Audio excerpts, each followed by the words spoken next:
So this is our spring keynote, Wednesday, April 28th, with the wonderful Cy Wakeman, whom I will introduce in a moment. I'm Phil Terry, founder of Collaborative Gain, and we're going to run today's session just a little bit differently. Instead of Cy giving a formal talk, which would be amazing, by the way, she instead is going to respond to stories that we've collected from you, from Collaborative Gain members. And when we put the call out, hey, are there any stories out there of drama-filled work situations? You can imagine a lot of people said yes. And we've gotten some examples of some pretty tough drama-filled situations at work. And I will share those anonymously with Cy to get her reactions. Now, I will tell you, in advance, Cy has not yet heard these stories. So these will be new to her, as they will be to most of you, except for the person who asked, of course.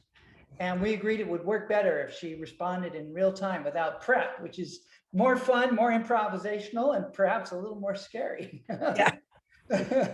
Now, before I give the full introduction to Cy and start the session, I just want to share a few thoughts. There's a large literature over the last 100 years or so that has really asked a simple question, which is, why do only a few companies grow while most do not? In fact, there seems to be a consistent ratio of size of firm to number of companies at that size. So for example, firms with sales of 1 million are 4 times as numerous as firms with sales of 2 million. At the same time, firms with sales of 4 million are 4 times as numerous as those with 8 million, and on it goes. There's this same ratio or power relationship up and down the scale. This is actually what's called a Pareto distribution. Some of you have heard this, or sometimes a power law, or using more ordinary language, perhaps a skew distribution. Now, whatever label we use, they all mean the same thing, i.e., one quantity, company size, varies as a power, as an exponent, as a power of another, in this case, number of companies at a given size. Now, these distributions are very common. They're found in astrophysics, biology, geophysics, linguistics, and in this human activity we call economics. Power laws in economics arise in a whole bunch of places: distribution of city size, of income, of trade flows, and of course, in what I've already laid out in firm size. Now, you may be wondering, why am I saying all this? Because I think Cy's work helps us understand the answer to how do companies increase the odds that they can jump to the next level. Given that only about 25% of existing companies at any level grow to that next level, and that as you scale up, that compounds pretty quickly. So for example, there are millions of companies that are 1 or 2 employees in size, and there are only 1 or 2 companies with millions of employees. So the question is, what can you do to keep growing and defy the odds? Now, I'll share 2 more things with you. Interestingly, the Brookings Institution showed that one of the main reasons that firms move up the power law distribution is the presence, or maybe better said, the absence of free riders, i.e., employees who do nothing, or worse, who complain a lot while they do nothing. Basically, when firms are small, there are few free riders. But as they grow, a kind of entropy, and I'll come back to that term in a moment, sets in. In fact, what Brookings shows is that firms stop growing when their best employees leave, because they are demoralized by the free riders amongst them. And what Cy Wakeman has done with No Ego, I think, addresses the same problem from a different direction. What her research has revealed is that drama in the workplace is possibly the ultimate activity of free riders, or of employees who contribute little while demoralizing those who want to get stuff done. In fact, and I love this work you did, Cy, your research shows that on average 2.5 hours per day per employee. Let me say that again. 2.5 hours per day per employee is wasted with drama, or what she calls emotional waste.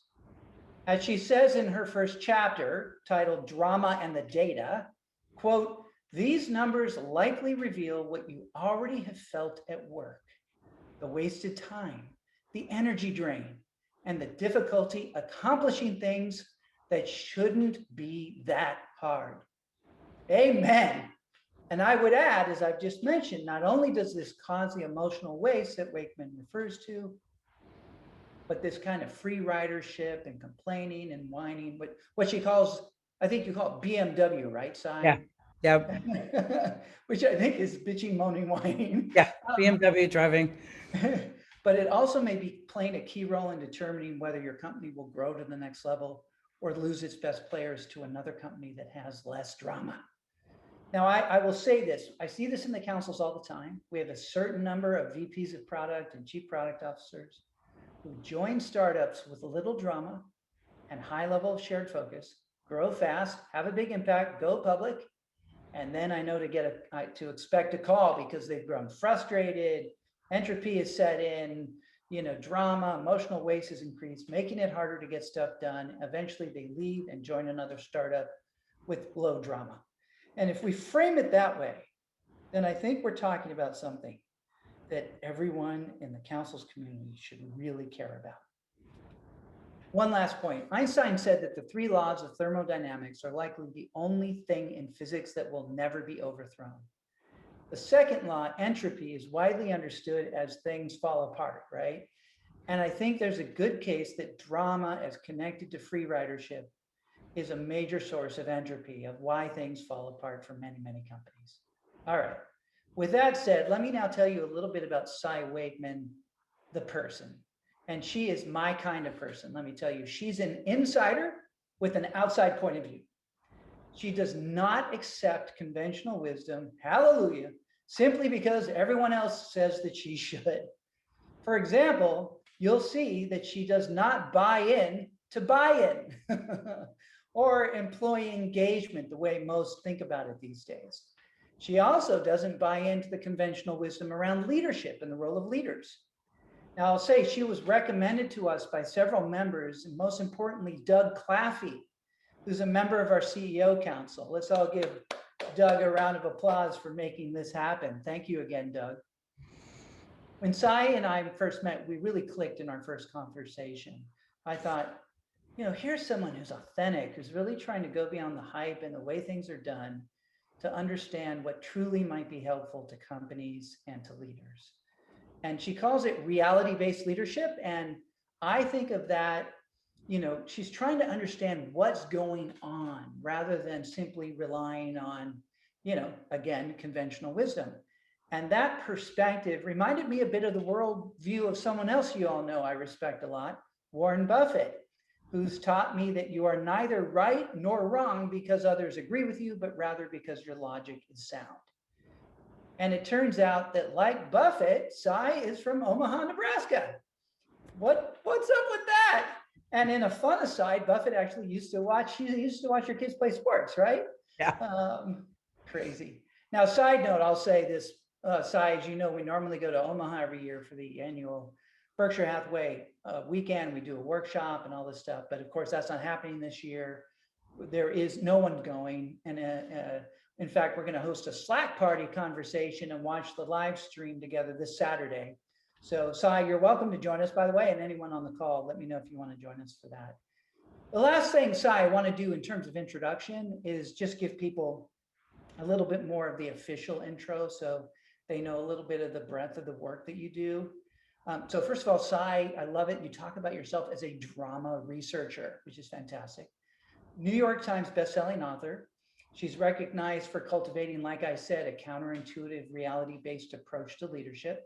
She's helped a bunch of companies, including council member companies like Google, Facebook, oh, no drama there, Viacom, CBS, NBC Universal, and others like NASA.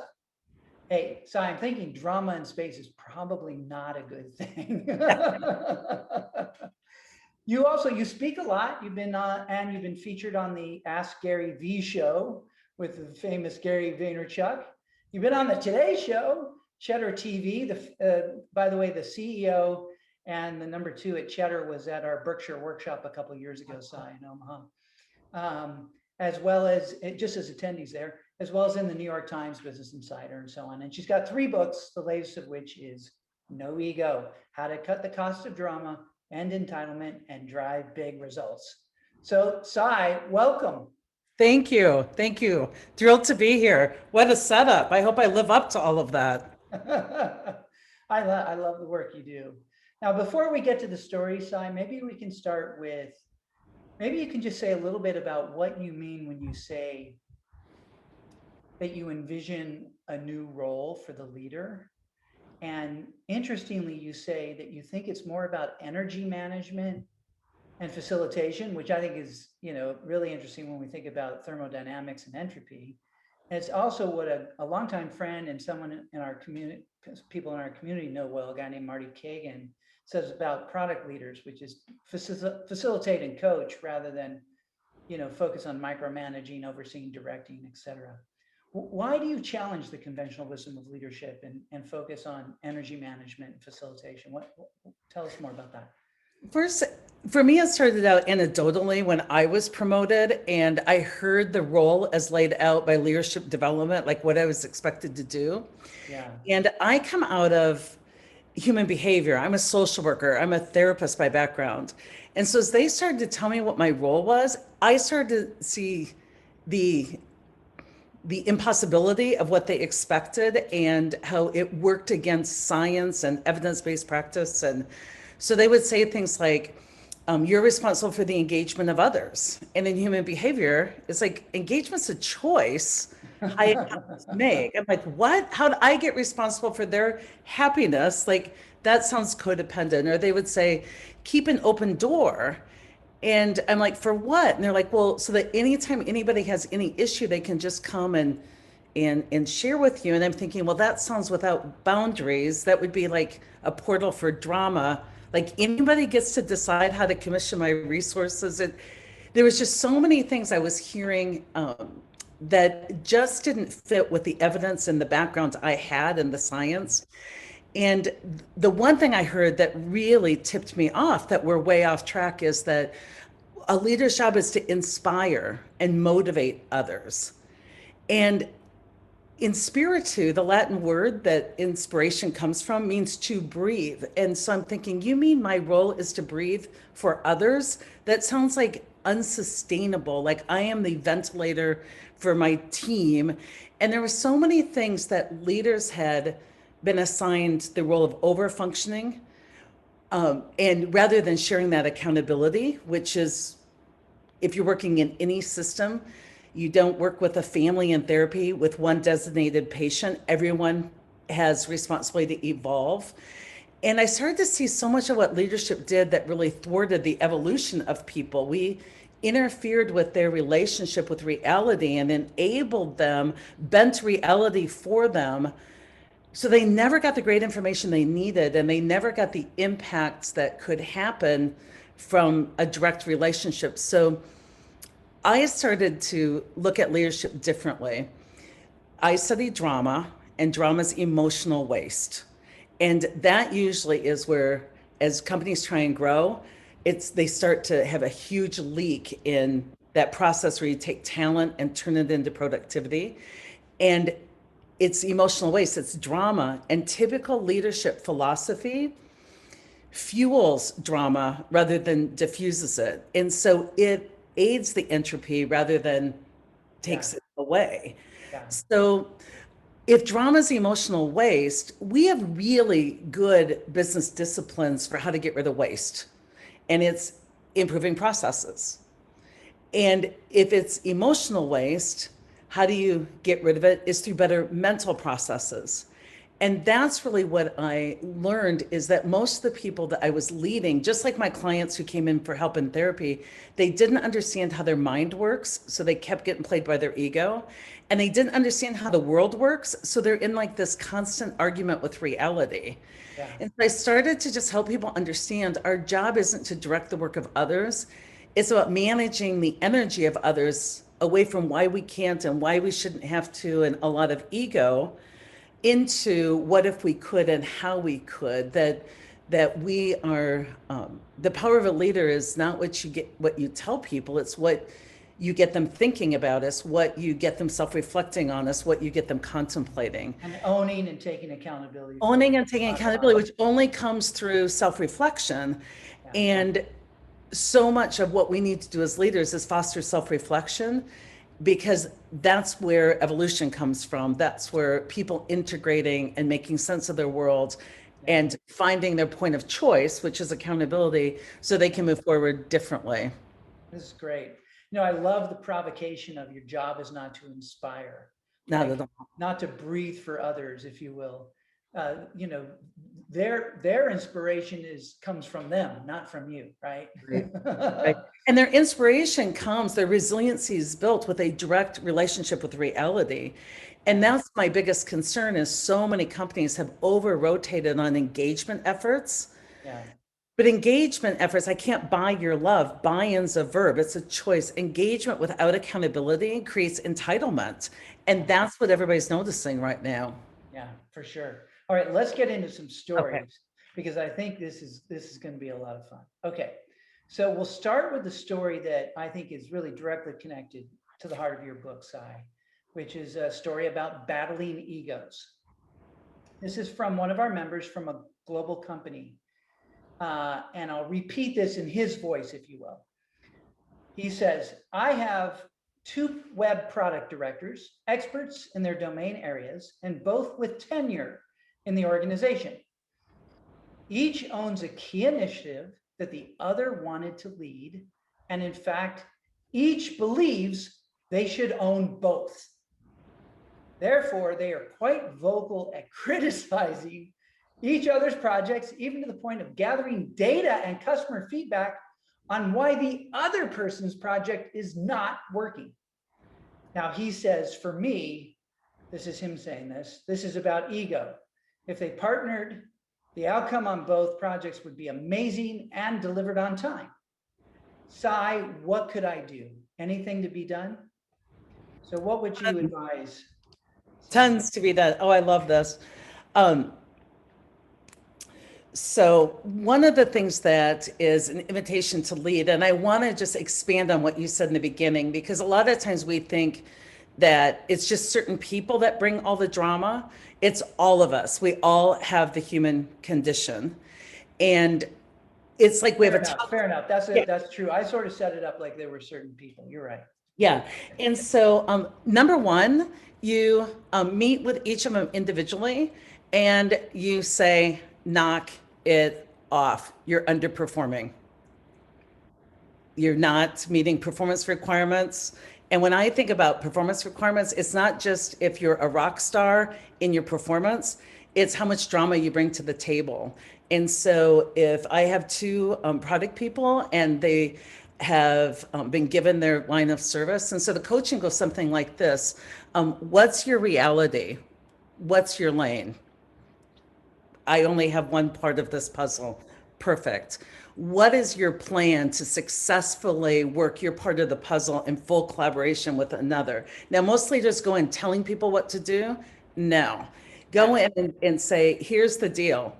What we need for ideal is in the current reality, which is not going to change. You show me that you can be successful and work your part of the puzzle and collaborate well and really hit this out of the park. So you've got a week. Come back to me with what your plan is to stop judging and start helping. And that's really a non-negotiable. Okay, now, Cy, what happens if, let me be like one of the product managers.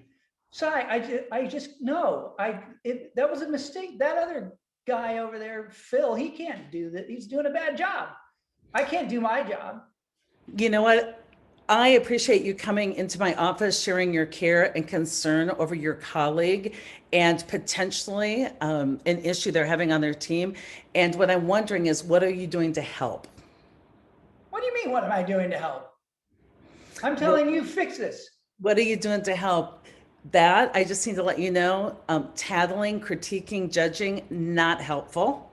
So I want you to toggle up higher levels of consciousness. If you were great right now, what would great look like in terms of an appropriate professional collaborative response, which is my expectations? What would it look like?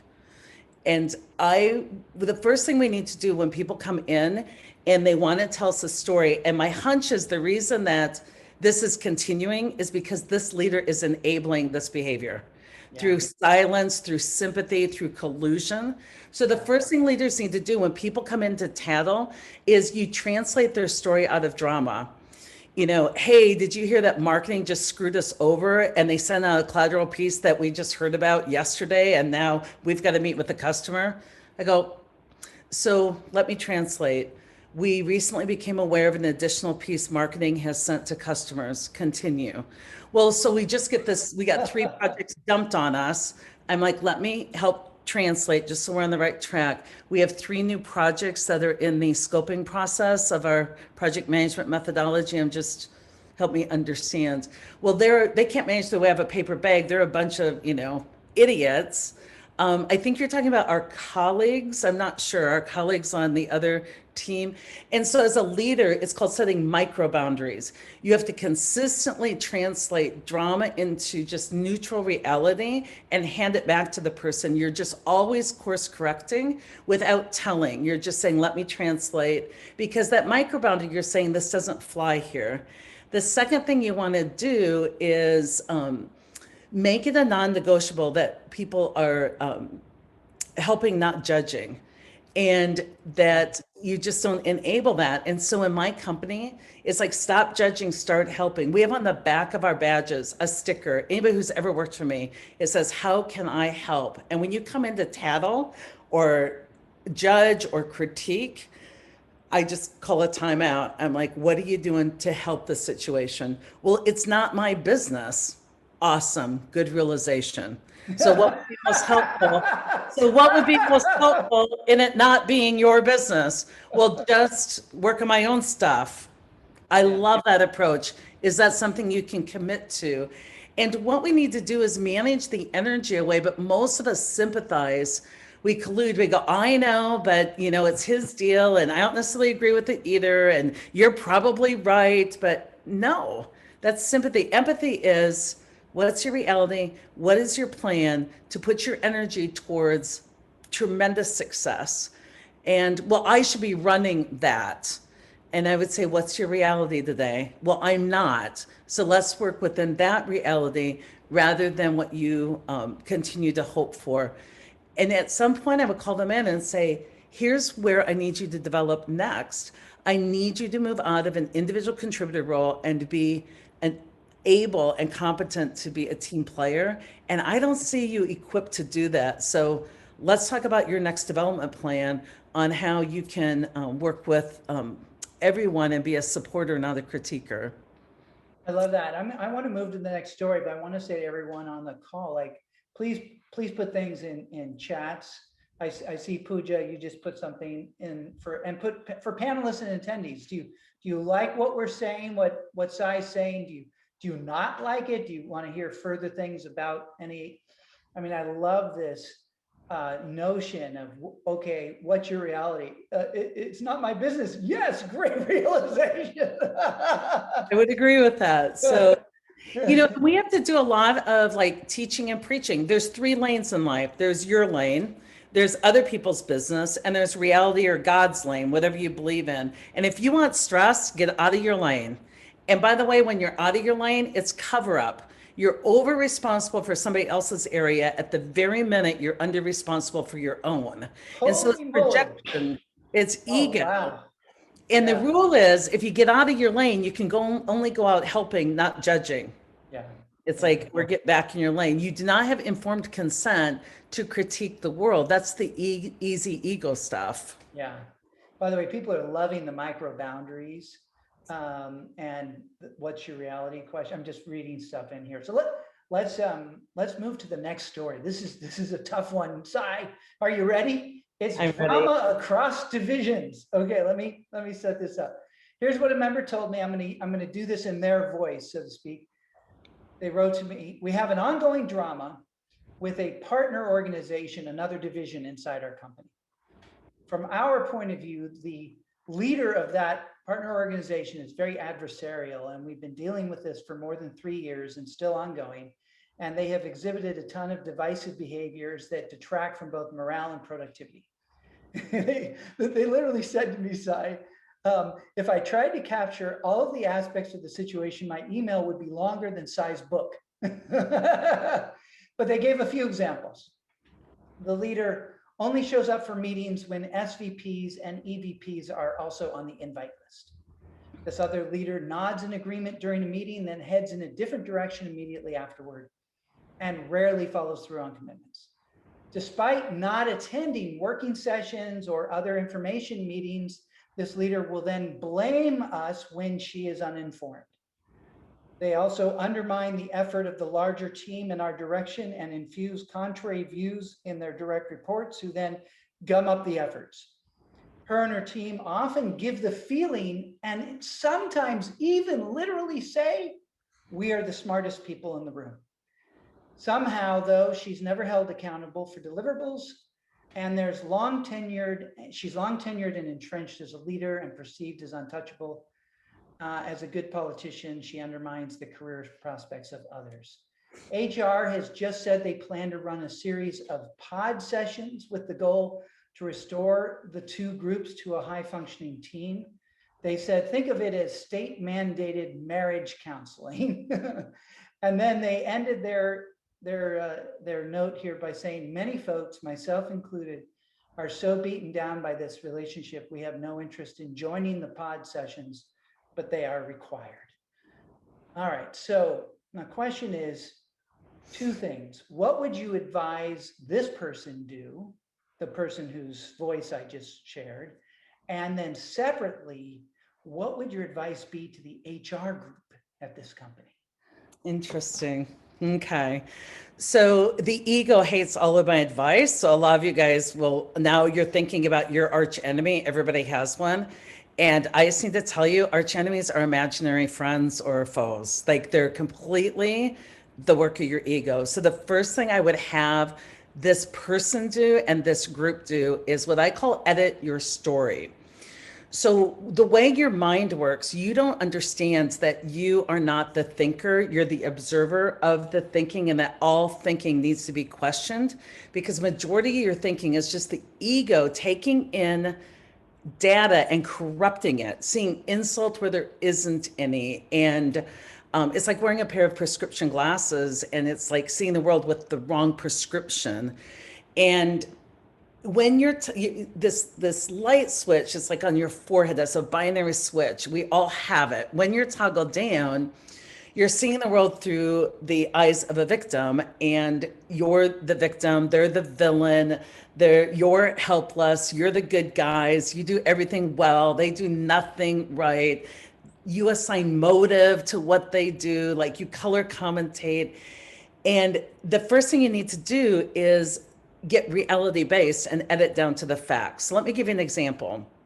Let's say I'm driving to work and I'm believing everything I think rather than questioning it. Like the ego is in charge, and a pickup pulls up beside me and it has offensive bumper stickers on it. So I already know the guy's an asshole, and he is driving really fast, and he basically like tries to murder me by like slamming into my lane with no care or concern for human life. He obviously is anti-women and anti-women drivers, and it's just absolutely ridiculous. This guy basically attempts to kill me on my way to work. Okay, that's my commute. I've got tons of like cortisol going on. So obviously the most rational thing I should do is flip him off, speed up, road rage, and game on, big guy. Okay. Now, what if what really happened was someone moved into my lane, allowing less room than I prefer? What if that was all that happened? My next move, since I prefer more room, would be to slow down and allow him in. My commute to work changed completely without anything changing. He didn't have to drive different. He didn't have to change his bumper stickers. He didn't have to apologize to me. And there's two different ways to commute to work. So as I wrote down, there's so much story in this.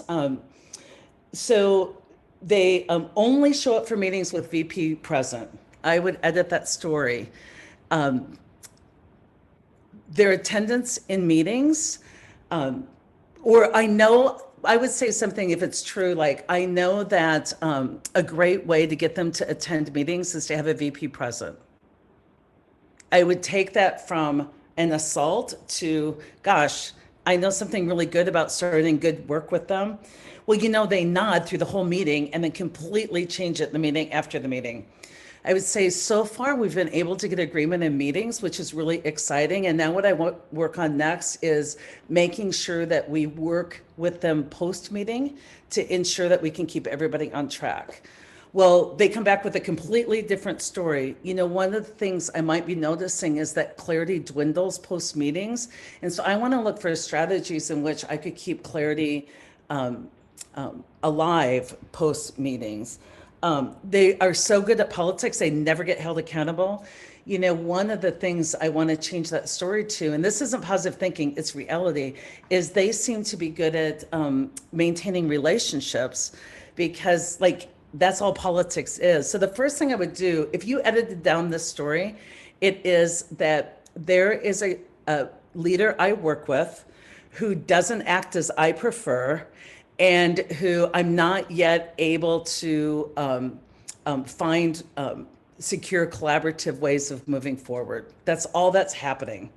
So if you want to try and vent about that, you're like, hey, I have a leader who does stuff that I don't prefer. It just doesn't play the same.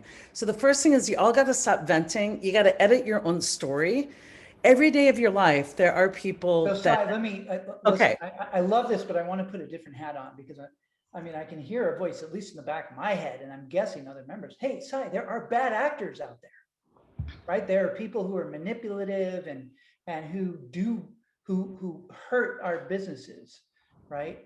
Now, what would you say to that if I said, I don't know this situation, but if I said this person is a bad actor, they really are, they need to be fired.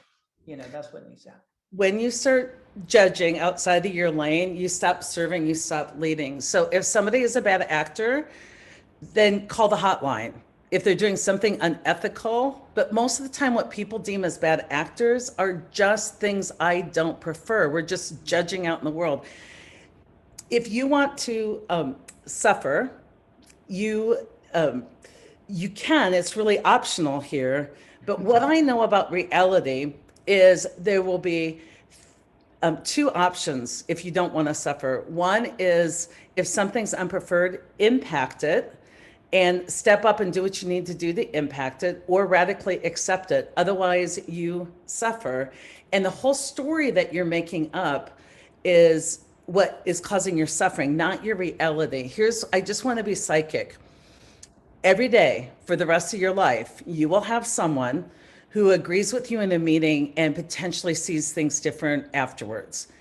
Every one of us, let me be psychic. Every one of us checks the attendee list and makes sure that we don't miss meetings with VP present. So guilty as charged. They're a lot like you, right? Every one of us, they're like, well, they have meetings after the meetings. My hunch is you have meetings after the meetings. You are so alike. One time I had a group, two people came into me and they were arch enemies. And I said, I will give you an assignment. Write down 100 ways you're similar and come back to me. Work together. And the first 10 were like, we both have grandkids, we both have 10 fingers, 10 toes. But when you get to 97, what you realize is we all have the human condition. And the minute you get righteous, you believe you're right and you get righteous, you stop learning, you stop evolving, you've toggled down an ego, and you are refusing to be impacted and grown by your situation.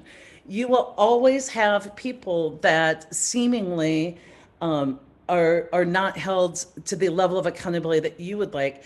Basically, your egos are big and in charge. They're being chafed by the fact that this person doesn't play in the way that you prefer. You can't control another person. Most people, when they try to set boundaries, try and set boundaries for how the other person should act. We need to set boundaries for how we will act in a situation. So for the longest time, the focus has been on this other group, and our righteousness has us blinded to our own part. So here's what I would sign this group to do. I would make a list of everything you wish the other group was or did. And then I would have you list it all out, like get specific. If I were HR, I'd come into individual groups. I'd go, what do you want them to do? I want them to have integrity and to not talk about us behind our back. And I want them to act trustworthy. And I want them to own their own part in this. And then I would say, perfect. Before we do anything together, this is your list. If you think it's so easy, you go first. Take your own advice and live it, and your whole world will change. And I would go to the other group and do the same. Most conflicts that people have is not real. It is story. And it is a way to avoid our own evolution and our own professionalism. You can be a victim, or you can learn to work with people that are less consistent in their support of your efforts. That's all that's happening here, is that you believe you get a commitment and then you leave it, hope is your strategy. If I worked with this group, it would be, I would get together with them and I would ask them, I would say, I made up a story about you that you only come to meetings when VPs are present. Help me understand if that is a true story or not. I just want to know what I'm dealing with. I made up a story about you that you guys just nod your head and then fake approval and then do everything you can to dog us after the meeting. Is that true?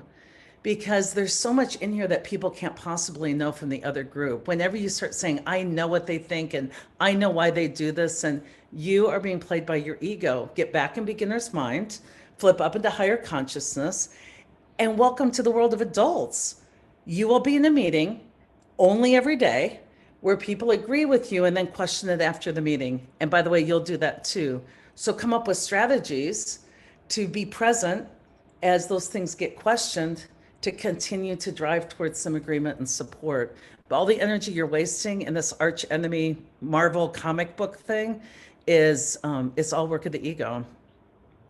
That's what I would say to that leader. What should HR do?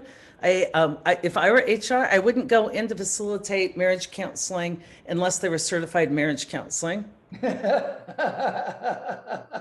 Because every married couple I counsel comes in this insane state where they think that their problem is their partner. All right, let's keep going. Pooja's got a good question, and I want to come back to that question a little bit later. I want to get to a few more stories, Pooja, but I think it's a good question. Let's get to another story. So this is a story about ego and resistance to change, which is a big theme in your book. In fact, I love it. Like your chapter 7 is about change management is so 20th century. So it's a traditional fashion company we're talking about with a great brand. Our member, we'll call him James, was hired a year ago as the head of all digital business at this brand. Now, as we all know, the pandemic has accelerated digital transformation, including with high fashion brands that used to get away with smaller or no digital presence. Now, the good news is James has led huge growth in online, and now the famous founder and CEO has given James and his team increased responsibility. At the same time, though, Cy, that means the marketing function in the company, run by another person, we'll call her Margaret, has seen its role diminished. For example, in fashion today, social media influencers play a huge and growing role. It's not marketers, however, who typically manage them. Often it's the digital group. As a result, traditional marketing and brand management, which for decades were critical domains for fashion brands, are just becoming less important. That's the reality. But Margaret, the CMO, feels threatened and frustrated and angry. And to deal with this, she and her team started going around James back channeling with retailers to get information about the digital operations and influencers and trying to step in the middle. She even had one person on her team go out to social media and take over Instagram direct messaging, basically stealing the questions away from the digital team and bringing them to the marketing team. Now, James found out about these and went to the founder, who made a clear decision. Again, this is James's team's responsibility. Margaret agreed, but the relationship remains tense.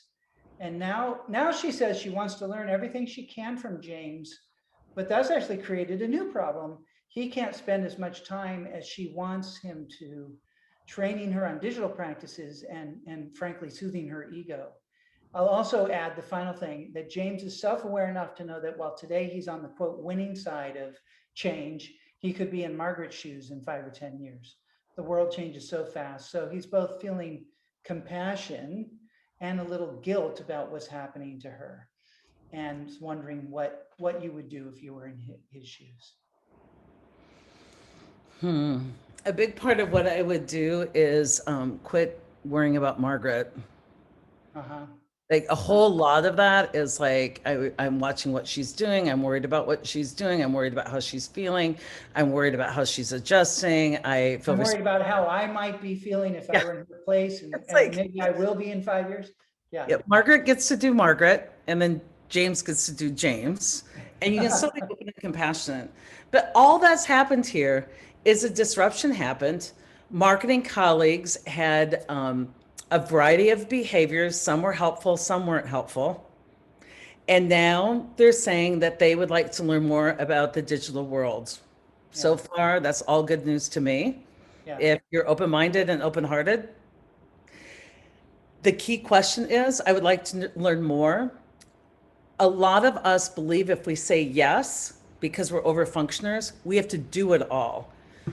But what I advise people do is to say yes to other people's goals and requests, but then have the follow-up conversation. So let's talk about how that would work. So I have 4 sons, and one of my sons was injured in football. He just was believing like his life was over because he wasn't going to play like 9th grade football. So I gave him this great parenting talk about diversification and mind this opportunity to, start going to like drama plays and, be part of music at school. And so as all good teenagers do, he came back to use that against me. He goes, remember when you're giving me that whole big talk about diversification? I said, absolutely. He goes, well, I want to go to the theater tonight. And I almost came out with a hard no, even though that's exactly what I wanted him to do, because I went like this. I've already run into town. I'm in my pajamas. I have a glass of wine in my hand. If I say yes, then I have got to get up, take him and get dressed, wait for him to wait for him to be done, bring him back out. So my answer is no. So I said I wanted him to diversify. And my answer, he's doing exactly what I want him to do, is like, no, because I bundled too much together. The reality was he was the last kid standing at home between my husband and I having a total night on our own. No was a horrible answer. What I had to do is I had to go, wait. Yes, I love your goal. Diversification and leaving our home tonight sounds amazing. Now, next step, let's talk about how you would get there. And it's so simple, and he came up with things I vetoed. He's like, well, you could drive me. I'm like, no, that's not really an option. He's like, you could pay for my Uber. I'm like, nope, let me check my budget. Oh, I work and I pay for my own Uber and cars, but I wouldn't pay for your Uber. And then he tried to guilt me. He goes, well, Thad's mom is nice, and she actually would get up and take him. And I thought, oh my gosh, that sounds like an amazing resource. Maybe you should call Thad's mom. Right? And Thad's mom was super codependent. She came and picked Charlie up, took her in, picked him up. I'm like, can you bring some milk on the way back? I'm like, this is a great resource. And my whole point in the story is once you get down to what really happened, we got disrupted. Digitalization took marketing by surprise in a luxury brand who didn't have to have any presence in it. They did what we all do during disruption. They acted out. Like, how many of you have drank too much during the pandemic? And how many of you have texted an ex? I mean, we all disruption brings out the worst in us. Forgive them. Now they've come around and they have said, the CEO set a clear boundary and they've said, fine, I want to learn more. The place that you're getting hooked up is you think that you're their sole teacher. So what I would do is I would say, I love that you want to learn more. One of my favorite things is following these influencers on Instagram, right? Or here's some great people I read. Here's blogs I look at. Here's podcasts I listen to. The arrogant assumption when we are in ego and we've won a battle is, oh, now they're coming crawling to us and I have to teach them all about my career. No.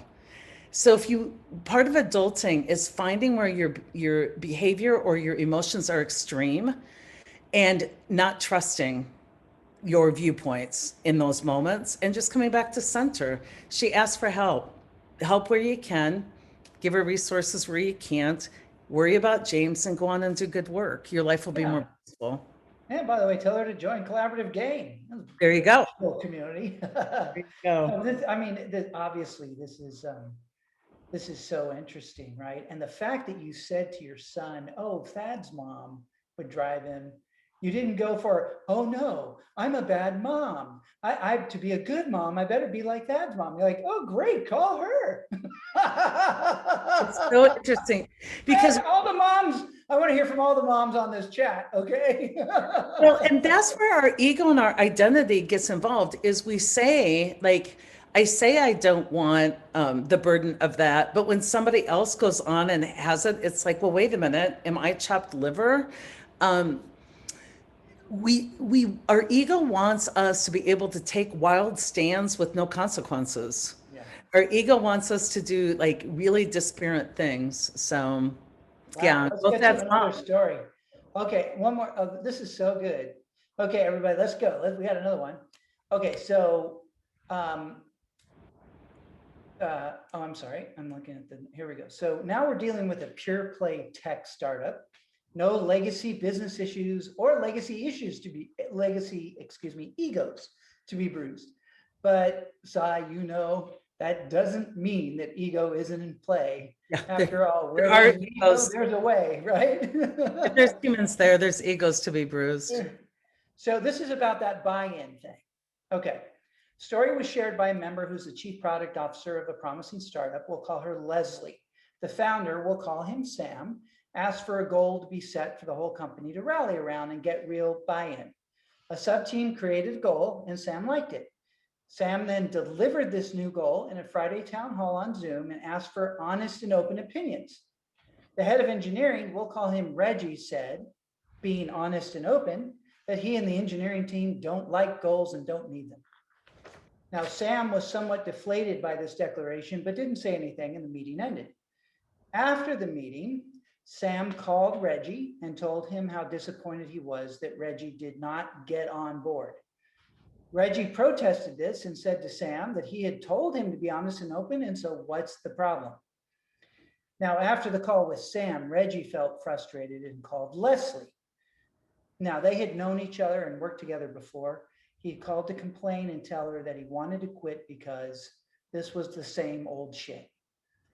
What should Leslie do at this point? Okay. I love that. First of all, if you continue to find the same old shit, it's never about anybody else. It's about one of three things. No, don't say it's about me. If I am frustrated and I am suffering, here's how to diagnose it. I am either trying to use an old skill set for a new reality. I need to up my skill sets. I'm trying to use a less than modern approach, or I've got to check my willingness. So if I were Leslie and somebody called me, it sounds like this person is okay on willingness, but they're using a less than modern approach.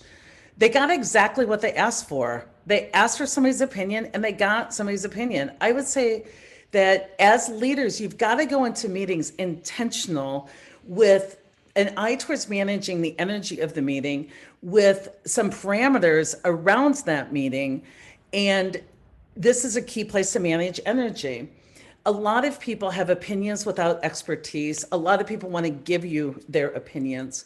So where the fatal flaw happened is they asked for opinions about the goal. If it's a non-negotiable, if my boss gave me that goal, what you do is you go in and you say, here's the goal. And what I would like is your expertise on the best way to make that happen. So I manage energy by asking opinions. We asked, your preferences and what do you think of this? And the energy got managed to why we shouldn't have to and why we can't. And now you're in the land of the lost and not leading. So the land of leaders, and I give a lot of tools for this reason, because to manage energy, you have to break projection and get people out of preference and get them focused on potential in the business case. And so what I would have done is asked for all the ways in which we can't. And this probably wouldn't have changed that person's opinion. He would have said, well, I think goals are stupid and we don't use those. And I'm not going to play. And because I want open dialogue, if there's a fatal objection, I want to know about it. So I might say, timeout. Is there a fatal objection? Is this somehow marginalize a population I have a blind side or bias towards? Is this unethical? Is this, significantly off brand? Or is there like a showstopper that's real and it's not just about your preference? Well, no, I don't agree that we should have goals. I don't agree with the goal. That's not negotiable. What I would do is I would say, okay, I understand that goals aren't your favorite. So why don't you come back to me next week with a plan on how you'll get on board and joyfully work towards this goal and help us achieve it. So I'm never going to get on that. I don't like goals. I don't do goals. I'm just like I'm a non-goal guy. Oh my gosh, that might be an issue in our work together since Sam has goals and you're a non-goal guy. I really would love your plan to get on board. What's your plan? I'm not gonna. Eventually, I have to say, then what's your plan to exit our team? Well, Yeah. I'm not going anywhere. I love this place. Oh, I would love to keep you. Then what's your plan to get on board? Because most people are emotionally blackmailing. They want a third option. I'm going to stay and resist and stay and sabotage and stay and hate and stay and divert. And what I tell people as a leader, it's like, I'm just delivering you reality. We don't have that option. We don't pay people to stay and sabotage us. We either pay you to stay, enjoy, and play or leave in peace. I'm sure there's a company out there who also doesn't believe in goals. I think you'll be happy. And what we do is we bend reality. We're like, okay, well, we'll let you stay in the imaginary land of working for a business as an engineer with no goals. And that's just, I can't force you to do anything, but I can quit enabling you that you think there's Yeah. some, third option. So many people think buy-in is what you are going to buy from me. Buy-in's a verb. I need to buy in and show up skilled in working with goals, skilled in business processes and methodology. I've had product people tell me they're like, we don't really do the gate thing. We don't really do launch methodology. I'm like, but you're a product person. So what you basically say is, I call myself a product person, but I don't have any substance to or methodology or best practice to how I work. And they're like, well, I'm pretty special. You might be. So show me your special results. Do you nail products better than anybody else in the world? Because then I like special. But if your variance is not, if you want an exception, then you need to justify it with incredible results. Otherwise, no variance, follow the process, work the methodology. So I think a lot of this, we get into making people do things. What you need to do is just highlight what reality really is, and they can make their choose. choices or not. Yeah. Yeah. And even if I can't fire that person, it's not about firing people. For one thing, I quit inviting them to my meetings. So like, hey, why was I involved? Oh, the meeting was on goals, and I know where you stand on those. End of story. End of story. Cy, I'm sure, like some of the members participated last year. I ran a reading group on Seneca, the Roman Stoic philosopher. And so much of what you talk about is, in my opinion, is Stoicism. Very related. Yep. Stoicism in action. Very powerful. All right, let's do one more. Oh, we're at 158. So we're close to the end here. I would like to invite people to stay who want to for one more story. Cy, before we do that, And for the people who have to leave right at the hour, are there any, closing comments you'd like to reflect I on? would just invite people. I know that if you're first hearing this philosophy, it's a little mind blowing. And I'm not here to tell you the manual for do this, don't do that. I'm just trying to interrupt your thinking and create space for you to see that there's some really different ways of moving through the world that you'll be happier and more peaceful with. Um, and so I'm at Cy Wakeman on social media. We're reality-based leadership. Probably the most important thing you can do is sign up for our newsletter at realitybasedleadership.com. We send out every 2 weeks amazing content. It's not sales job, it's good content. What we'll do, Cy, is in our follow-up note to everyone, we'll include the sign-up link for the newsletter. Perfect. So you'll get that link. So that I would love for you to join us and learn more about this philosophy. It really will set you free. Cy, you don't have to commit now, but many people are saying, can we do a part 2 of this? Oh yeah, absolutely. Would you be willing Absolutely. to do that? Oh, how fabulous. Then Yeah. let's do that. Let's save that last story for the next session. And then we can start with that story and then go to Q&A live with members on the call. Oh, that'd be perfect. Okay. Wonderful. Well, everybody, thank you for coming. Cy, wonderful. Thank you so much. You're Doug welcome. Claffey, thank you for making this possible today. What else can I say? Have a great day. Don't walk alone. Ask for help, especially if you're feeling reactive and maybe your ego is getting in the way.